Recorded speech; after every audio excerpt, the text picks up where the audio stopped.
Yeah, so Teladoc, this is the telehealth company, but I think it's a little more than a telehealth company, right? This is a business that is expanding more broadly into virtual care, right? So you think about people with chronic illnesses, helping them manage it, people dealing with mental illness and depression, helping them manage those illnesses. There are just a tremendous number of things that the company is doing, and it's very much been tied up in the COVID stock, right, versus the recovery stock kind of things.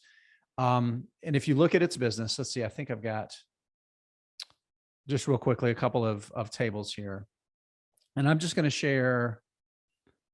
Can you guys see that? So this is just showing some of their financial results, right? So revenue grew 81% year over year, raised guidance, right, for the year. A couple of really big announcements. Announced a deal with CVS Health for its primary 360. So as more people need to have access to care, right? Doing more and more of that. Number of chronic care members. So again, people with chronic illnesses like diabetes, they're looking to treat. They've tripled the number of people that are using more than one program, and now a quarter of their chronic care members are using that. Visits, 37% up year over year. So in the quarter that was really against the biggest COVID quarter last year, right, total visits grew 37%. Now I want to show this too. I think this is really important. You see this little tiny purple dot right here, guys? That's Teladoc's 2021 full year revenue against just US healthcare spend. Obviously, a lot of this is not addressable to what they do. But again, the key thing about it is if you look at like the total addressable market, $261 billion, it is enormous compared to where the company is. And it just seems like there's a combination of things going on, right? So number one, there's the reopening trade. And there's a lot of view that Teladoc really isn't going to be like a post-COVID business, which I think is complete nonsense.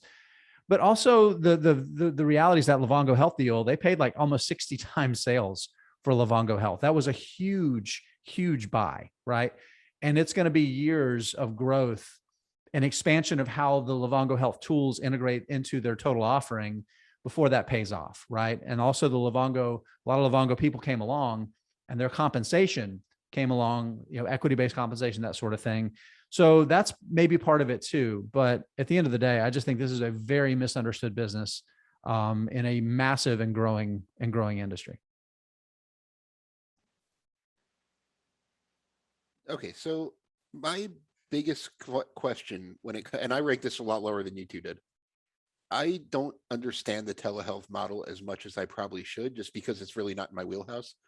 So the question I would pose to both of you, and I'm sure there's a lot of other viewers who don't understand it that well. When I hear Teladoc, I essentially think I'm having a Zoom meeting with my doctor. What does it add to the process beyond that I couldn't just do like we're talking right now? Like what is Teladoc's big value add to the process? See, that just barely, like I said, that just barely scratches the surface, right? And one of the Sure. things that changed was regulatory support for being able to do a telecall with your doctor and that actually qualify as an appointment. That was illegal before the pandemic started, right? And it's still not completely clear whether that sort of thing is going to be opened up. So there's all kinds of compliance requirements with the applications, making sure that that data, right, it's going over the internet, making sure that data is secure, right? Making sure that anything that's stored is stored in a place that's secure and accessible after the fact, right? And then you start talking about paper trails, you start talking about portability of information, you think about things like HIPAA, right? That's a lot of like the regulatory hurdle where that's really, really important.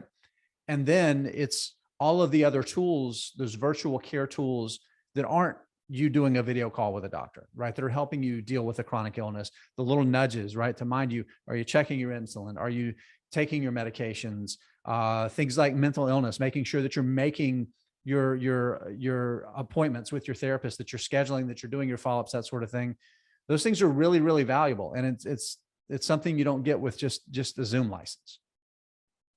Jason, I really like that last part of the thesis that you just laid out as far as the personalization of your healthcare experience with some of the ancillary services that Teladoc offers. And I think that's a big part of the thesis here growing forward. This isn't just talking to your doctor on the computer.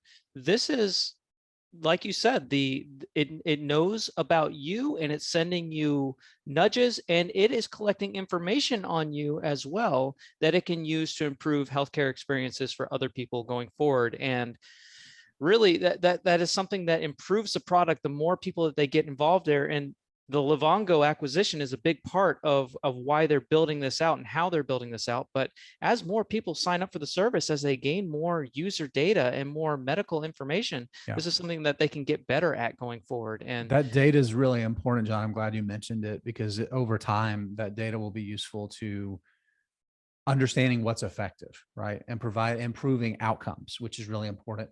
Showing providers, showing the payers, how can you leverage every dollar that goes into your healthcare spend and improves the outcome for your patients, right? So that data set's really valuable too.